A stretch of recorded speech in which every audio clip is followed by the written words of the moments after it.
Hello बच्चों, इस video में हम डिस्कस करेंगे एक और इम्पोर्टेंट टॉपिक को जिसका नाम है इलेक्ट्रिक फ्लक्स। इलेक्ट्रोस्टैटिक्स का बहुत इम्पोर्टेंट टॉपिक है। तो इस वीडियो में हम इलेक्ट्रिक फ्लक्स को डिफ़ाइन करेंगे और साथ में इसके फॉर्मूले को ड्राइव करेंगे और ये बताएंगे कि इलेक्ट्रिक फ्लक्स क्वांटिटी जो है वो किन किन अदर फिजिकल क्वांटिटीज़ पर डिपेंड करती है। तो इसके डेफिनेशन को समझने से पहले हम जो ये टॉपिक है इलेक्ट्रिक फ्लक्स, इसके वर्ड्स को समझेंगे, इसका मीनिंग देखेंगे कि मीनिंग क्या है, उसी से हम इसकी डेफिनेशन को थोड़ा सा इजी करेंगे। ठीक है, तो फ्लक्स का मतलब क्या है? फ्लक्स एक लैटिन लैंग्वेज का वर्ड है जो अंग्रेजी के फ्लो वर्ड से लिया गया है। फ्लो मीन्स बहाव, और किसका बहाव? इलेक्ट्रिक लाइंस का बहाव। ठीक है, अगर इलेक्ट्रिक लाइंस किसी सरफेस एरिया में को पास होकर जाती हैं या इलेक्ट्रिक लाइंस सरफेस एरिया को इंटरसेक्ट करती हैं तो एक नई क्वांटिटी पैदा होती है जिसको हम इलेक्ट्रिक फ्लक्स कहते हैं।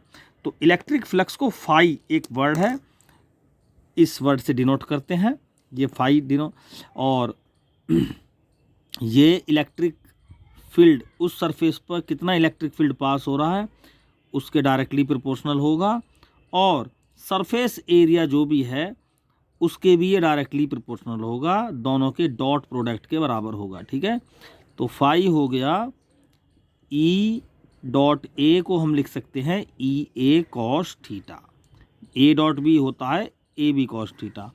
तो इसका मतलब अगर किसी सरफेस से इलेक्ट्रिक फील्ड की क्वांटिटी ज़्यादा है तो फ्लक्स बढ़ेगा, और एरिया भी ज़्यादा है, एरिया के बढ़ने से भी फ्लक्स बढ़ेगा, और सीधा सा कह सकते हैं हम इलेक्ट्रिक फील्ड के बढ़ने से भी फ्लक्स बढ़ेगा। ठीक है, और साथ में इलेक्ट्रिक फील्ड की डायरेक्शन और एरिया वेक्टर की डायरेक्शन के बीच के एंगल पर भी ये फ्लक्स डिपेंड करता है, ये क्वांटिटी डिपेंड करती है। ठीक, दोनों ही वेक्टर क्वांटिटी हैं और वेक्टर क्वांटिटी का डॉट प्रोडक्ट स्केलर होता है, तो ये जो इलेक्ट्रिक फ्लक्स है ये एक स्केलर क्वांटिटी है। तो इसके हम डेफिनेशन दे सकते हैं कि number of electric line density passes through any surface is called electric flux. ठीक, जैसा हमारे पास ये कोई सरफेस है और इसमें कोई इलेक्ट्रिक लाइन्स, ये बहुत सारी इलेक्ट्रिक लाइन्स पास हो रही हैं, तो अब अगर हम देखें इस पॉइंट पर तो यहाँ पर अगर सरफेस एरिया की डायरेक्शन ये है, ये तो ये एरिया की डायरेक्शन होगी इस पॉइंट पर, और ये इलेक्ट्रिक फील्ड की डायरेक्शन है यहाँ पर, तो दोनों के बीच में एंगल क्या है? थीटा। तो अगर ये एंगल 90 डिग्री हो जाता है, थीटा कंडीशन बन जाती है ये, if theta is equal to 90 degree, तो कोई भी फ्लक्स लाइन उसमें को फ्लक्स बनेगा ही नहीं। फ्लक्स को बनने के लिए इलेक्ट्रिक फील्ड और एरिया दोनों ही होना ज़रूरी है। दूसरी कंडीशन में अगर थीटा 0 डिग्री है, यानी इलेक्ट्रिक फील्ड और एरियल वेक्टर दोनों सेम डायरेक्शन है, तो इलेक्ट्रिक जो फ्लक्स होगा वही क्वांटिटी मैक्सिमम अपनी मैक्सिमम वैल्यू पर आ जाएगी। ठीक है, तो इस फॉर्मूले के अकॉर्डिंग अगर हम थोड़ी सी एक्टिविटी से इस क्वांटिटी को समझें तो हमें सबसे पहला पॉइंट तो ये याद रखना होगा कि ये जो फ्लक्स है इलेक्ट्रिक फ्लक्स, वो तभी ये क्वांटिटी तभी जनरेट होगी जब किसको इलेक्ट्रिक लाइंस किसी सरफेस एरिया में को पास हो रही हो। ठीक है, चाहे वो किसी भी एंगल पर पास हो रही हैं। अगर हम अपने बोर्ड की बात करें तो इसके सरफेस जो एरियल वेक्टर है वो मार्कर की डायरेक्शन में अपवार्ड डायरेक्शन में होगा। ठीक है, अगर इसी डायरेक्शन में हमारे पास इलेक्ट्रिक लाइन आ रही हैं ऊपर से नीचे की तरफ इस तरह से, ऐसे ये सेकंड मार्कर है, इलेक्ट्रिक लाइन इस तरह से पास हो रही हैं, तो इस कंडीशन में दोनों के बीच का एंगल 0 डिग्री है और फ्लक्स की क्वांटिटी मैक्सिमम हो जाएगी, क्योंकि उसको एरियल वेक्टर और इलेक्ट्रिक फील्ड के बीच में 0 डिग्री का एंगल है। लेकिन अगर ये इलेक्ट्रिक लाइन इस तरह से हो जाएं, यानी इस तरह से, तो एक भी इलेक्ट्रिक लाइन सरफेस में को पास नहीं होगी, बल्कि सरफेस के ऊपर पैरेलल निकल के चली जाएगी। सरफेस में को पास ना होने की वजह से इस कंडीशन में हम कहेंगे इलेक्ट्रिक फील्ड और एरियल वेक्टर के बीच का जो एंगल है वो 90 डिग्री हो जाता है और कोई भी फ्लक्स पास नहीं होगा। इस कंडीशन में हम देख भी रहे हैं फिजिकली कोई भी इलेक्ट्रिक लाइन टच नहीं करेगी इस हमारी सरफेस को। क्यों? क्योंकि जो एक इलेक्ट्रिक फील्ड की वैल्यू है, इलेक्ट्रिक फील्ड की डायरेक्शन है, वो एरियल वेक्टर के परपेंडिकुलर है। ठीक है, दूसरी कंडीशन में हम ये तो एंगल के अकॉर्डिंग हमने फ्लक्स समझा। अब हम देखते हैं कि एरिया पर और इलेक्ट्रिक फील्ड की वैल्यू पर ये कैसे डिपेंड करती है। हमारे पास दो सरफेस एरिया हैं, दोनों की ही वैल्यू क्या है, इक्वल है, दोनों की वैल्यू इक्वल है। और पहले की कंडीशन में तो ये हैं इलेक्ट्रिक लाइंस, ये ए है, और दूसरे की में कुछ इलेक्ट्रिक लाइन इस तरह से हैं। तो देखो यहाँ पर इलेक्ट्रिक लाइन डेंसिटी कुछ ज़्यादा है, इलेक्ट्रिक फील्ड ई की वैल्यू ज़्यादा है और यहाँ पर कम है। तो यहाँ पर फ्लक्स जो होगा ए का कम हो जाएगा और बी का ज़्यादा हो जाएगा। कुछ दूसरी कंडीशन, यहाँ तो इलेक्ट्रिक फील्ड को वेरी कर लिया, अब की बार कर लेते हैं एरिया को थोड़ा वेरी। कुछ इलेक्ट्रिक लाइन है हमारे पास इस तरह से, एक सरफेस तो ये है और दूसरी सरफेस ये है। यहाँ पर क्या है, दोनों का इलेक्ट्रिक फील्ड तो सेम है, इलेक्ट्रिक फील्ड डेंसिटी या इलेक्ट्रिक लाइन डेंसिटी तो दोनों की सेम है, लेकिन यहाँ पर एरिया जो है वो बी का ज़्यादा है। तो कोई भी क्वांटिटी ई और ए में कोई भी क्वांटिटी अधिक है, ठीक है, तो उसी पर इलेक्ट्रिक फ्लक्स की वैल्यू डिपेंड करेगी। यहाँ पर एरिया अधिक है तो एरिया जिसका अधिक है, बी का अधिक है तो बी का फ्लक्स ज़्यादा हो गया, ठीक। यहाँ पर इलेक्ट्रिक फील्ड कांस्टेंट है दोनों का। पहली कंडीशन में इसमें एरिया सेम है तो इलेक्ट्रिक फील्ड चेंज हो रहा है। तो हमने बताया कि जो इलेक्ट्रिक फ्लक्स होगा वो दोनों ही क्वांटिटी पर बराबर डिपेंड करेगा, ई और ए दोनों वेक्टर। यानी हम दूसरा डिफाइन ये भी कर सकते हैं दूसरी तरीके से कि electric flux is the dot product of electric field and areal vector of surface, या electric flux is the product of the dot product of the vector E and vector A. E क्या है यहाँ पर, electric field vector, और ए क्या है, surface का aerial vector, ठीक है। तो इस यहाँ पे हमने समझाया इलेक्ट्रिक फ्लक्स और उसका फॉर्मूला, और साथ में ये किस तरह से इसकी वैल्यू इलेक्ट्रिक फ्लक्स की डिपेंड करती है, और साथ में इसकी यूनिट क्या हो जाएगी भाई, इलेक्ट्रिक फील्ड की यूनिट क्या होती है, न्यूटन पर कूलाम, और ये area metre square, newton metre square पर कूलाम। और भी तरह से हम इसको ड्राइव कर सकते हैं, तो ये इसकी यूनिट हो जाएगी। अब नेक्स्ट सेक्शन में हम बात करेंगे इलेक्ट्रिक फ्लक्स किसी हेमीस्फीयर से किस तरह से पास होता है और सिलेंड्रिकल बॉडी से, यानी डिफरेंट बॉडी से इलेक्ट्रिक फ्लक्स की वैल्यूज़ देखेंगे हम। तो इसको हम इसी वीडियो के नेक्स्ट सेक्शन में देखेंगे, ठीक है।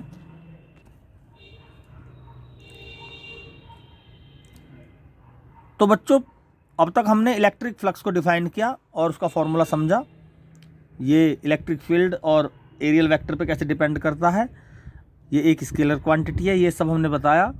अब हम आगे बात करेंगे कुछ सरफेसेस के थ्रू इलेक्ट्रिक फ्लक्स की वैल्यू क्या होती है। तो एक तो हम हेमीस्फीयर ले रहे हैं और एक लेंगे सिलेंड्रिकल बॉडी। तो पहले हेमीस्फीयर की बात, हेमीस्फीयर मीन्स स्फीयर का हाफ पार्ट, ठीक है।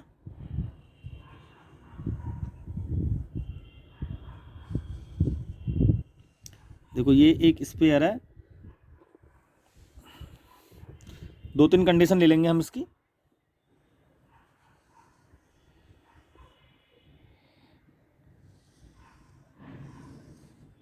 ये एक दूसरा स्फीयर, हेमीस्फीयर,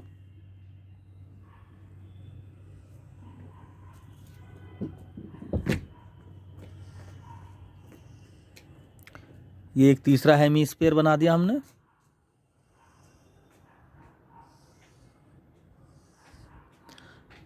ये चौथा हेमीस्फीयर हो गया। तो यही काफ़ी है। पहली कंडीशन देख लेते हैं, ये इसका एरिया है। पहली कंडीशन में एरिया के पैरेलल इलेक्ट्रिक फ्लक्स इस तरह से पास हो रहा है, ठीक है। तो टोटल इलेक्ट्रिक फ्लक्स कितना होगा, तो देखें ज़रा, अगर हम यहाँ पे एरियल वेक्टर बनाएं तो एरियल वेक्टर की डायरेक्शन कुछ ऐसी होगी, ठीक है। और अगर एरिया यहाँ पर ए मान लिया, वो यहाँ से अगर हम इसको इसका एरिया फाइंड करें तो एक सर्कुलर फॉर्म बनेगी। जब पाई आर स्क्वायर होता है सर्किल का एरिया, तो इसमें भी उसका हाफ एरिया लगभग आएगा निकल के। लेकिन हम यहाँ पे ए मान रहे हैं एरिया, और इलेक्ट्रिक फील्ड ई है, तो यहाँ पर इलेक्ट्रिक फील्ड और एरियल वेक्टर के बीच में एंगल 180 डिग्री हो जाएगा यहाँ पर, और फाई होता है ई डॉट ए कॉस 180, तो माइनस ई ए यहाँ पर फ्लक्स हो जाएगा। रिसीव हो रहा है, दूसरे टर्म में हम ये भी डायरेक्ट कह सकते हैं कि अगर इलेक्ट्रिक लाइन किसी सरफेस को रिसीव हो रही है तो नेगेटिव होगी, और यहाँ पर इलेक्ट्रिक फील्ड की डायरेक्शन ये है और एरिया ये है, दोनों की डायरेक्शन सेम है, थीटा 0 डिग्री हो गया। यहाँ पर इलेक्ट्रिक लाइंस दूर जा रही हैं, तो यहाँ पर ये प्लस का ई इंटू ए हो गया, ठीक है, फाई हो गया प्लस का। तो नेट फ्लक्स जो होगा वो इस सरफेस से क्या होगा, 0 होगा, ठीक है। पहली कंडीशन में ये होगा। दूसरी कंडीशन देख लेते हैं। इलेक्ट्रिक लाइन पैरेलल ना होकर परपेंडिकुलर है सरफेस के, और यहाँ पर ये भी देखा जा रहा है कि एरियल वेक्टर के साथ 0 डिग्री का एंगल है, ठीक है। जैसे पहली कंडीशन थी हमारी, ये है वेक्टर, तो इसके कर्व सरफेस से इलेक्ट्रिक फील्ड पास हो रहा है कर्व सरफेस से, तो नेट इलेक्ट्रिक फील्ड 0 होगा, और इस पोर्शन से भी 0 होगा। क्यों? इसका एरियल वेक्टर ये है ए, और यहाँ पर इलेक्ट्रिक लाइन ऐसे जा रही हैं, तो ए के साथ इलेक्ट्रिक फील्ड 90 डिग्री का एंगल बना रहा है, तो एरिया के साथ भी फ्लक्स 0 होगा, ठीक है। एंगल के अकॉर्डिंग देख लो या वैसे भी देख लो, यहाँ से कोई लाइन जा नहीं रही, तो इस जो एरिया बना हुआ है सर्कुलर, इससे इलेक्ट्रिक फ्लक्स 0 होगा, ठीक। अब यहाँ देख लेते हैं सेकंड कंडीशन में कितना इलेक्ट्रिक फ्लक्स पास हो रहा है इस सर्कुलर पोर्शन से। तो इलेक्ट्रिक फील्ड की डायरेक्शन, एरियल वेक्टर की डायरेक्शन तो ये हो गई, ई की ये होगी, एंगल बन गया 180 डिग्री। 180 डिग्री के कंडीशन में फ्लक्स हो गया आपका ई इंटू ए कॉस 180 माइनस ई इंटू ए की वैल्यू हो जाएगी पाई आर स्क्वायर, जहाँ आर इसकी रेडियस हो जाएगी, ठीक है। तो इस पोर्शन से इलेक्ट्रिक फ्लक्स जो होगा minus E into pi are square हो गया। अगर इलेक्ट्रिक फील्ड लाइंस की डायरेक्शन को चेंज कर दिया जाए तो क्या होगा, इलेक्ट्रिक फील्ड लाइन की डायरेक्शन को चेंज कर दिया जाए तो थीटा 180 की जगह 0 डिग्री हो जाएगा, तो ये प्लस हो जाएगा, ठीक। अब दूसरा पार्ट आता है, तो फर्स्ट पार्ट हो गया। सेकंड पार्ट पूछा जाता है कि ये जो कर्व सरफेस है इससे कितना फ्लक्स पास होगा, ठीक है, इस सरफेस से कितना फ्लक्स पास होगा। तो जितना इसने रिसीव किया है उतना ही पास भी होगा, तो E into pi are square. ये नेगेटिव रिसीव हो रहा है, ये आउट जा रहा है, तो आउट जा रहा है तो हमने पॉजिटिव ले लिया डायरेक्ट। अब ठीक, एंगल 0 डिग्री बना रहा है सरफेस के साथ, मैथमेटिकल तो ऐसे बोलेंगे हम, ठीक। मैथमेटिकली तो थीटा 0 है डिग्री, यहाँ पर 180 है, ठीक।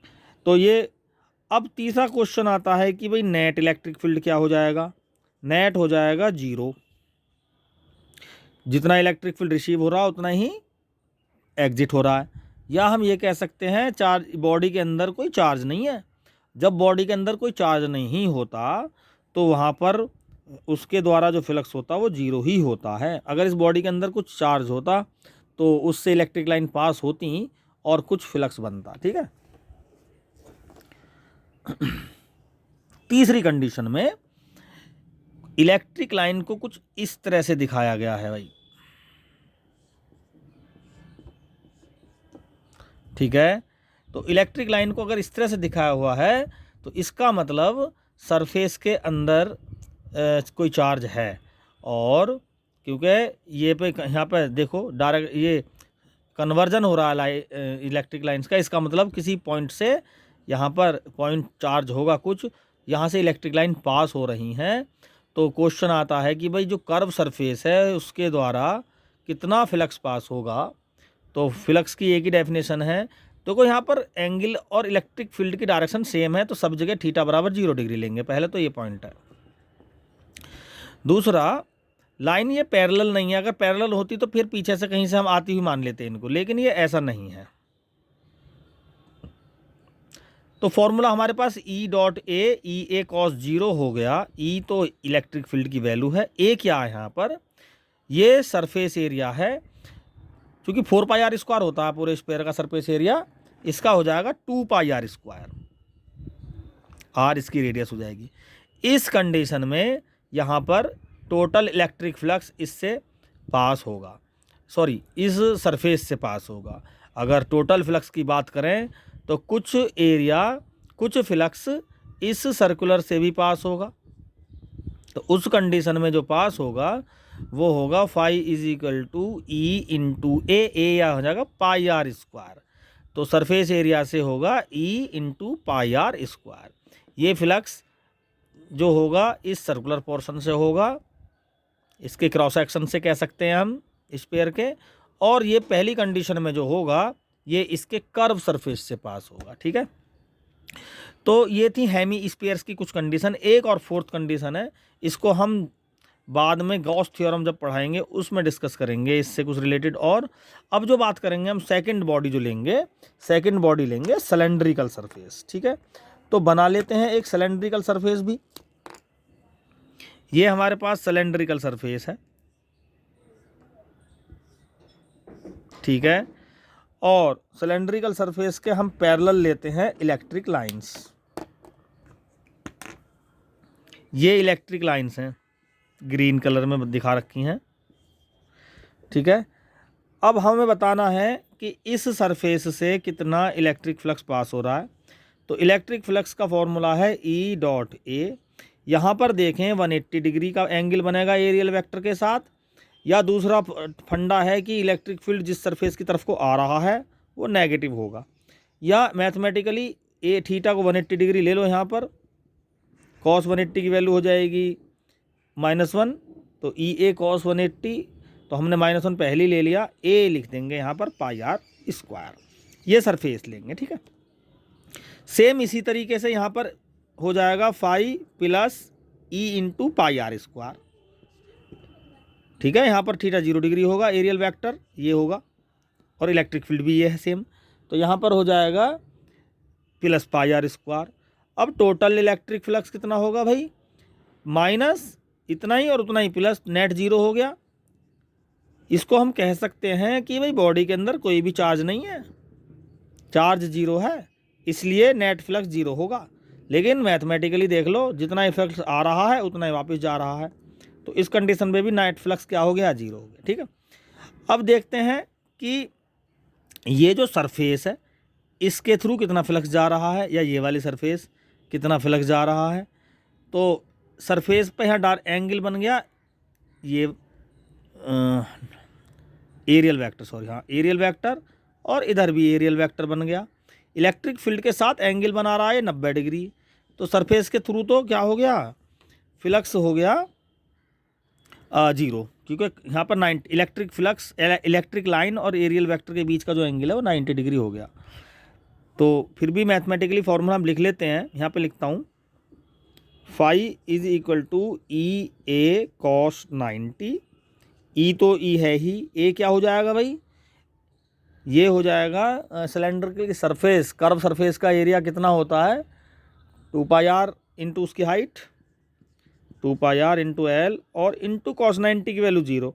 तो सिलेंडर के लिए क्या हो गया, फाई 0 हो गया। ठीक है, सिलेंडर के लिए मैंने फाइंड किया है, ये जो फ्लक्स निकला है सिलेंडर के कर्व सरफेस के लिए फाइंड किया है। तो इस तरह से हम डिफरेंट बॉडी के थ्रू, उनके सरफेस के थ्रू इलेक्ट्रिक फ्लक्स कितना पास हो रहा है उसको हम कैलकुलेट कर सकते हैं। तो बच्चों इसमें हमने इलेक्ट्रिक फ्लक्स को डिफ़ाइन किया, और साथ में कुछ सरफेसिस ली हमने, और उनसे हमने इलेक्ट्रिक फ्लक्स कितना होता है किस सरफेस से किस कंडीशन में वो डिस्कस किया। और इसी पर बेस्ड मानकर आप तरह तरह की बॉडीज़ की सरफेस से आप इलेक्ट्रिक फ्लक्स फाइंड कर सकते हो। Thank you.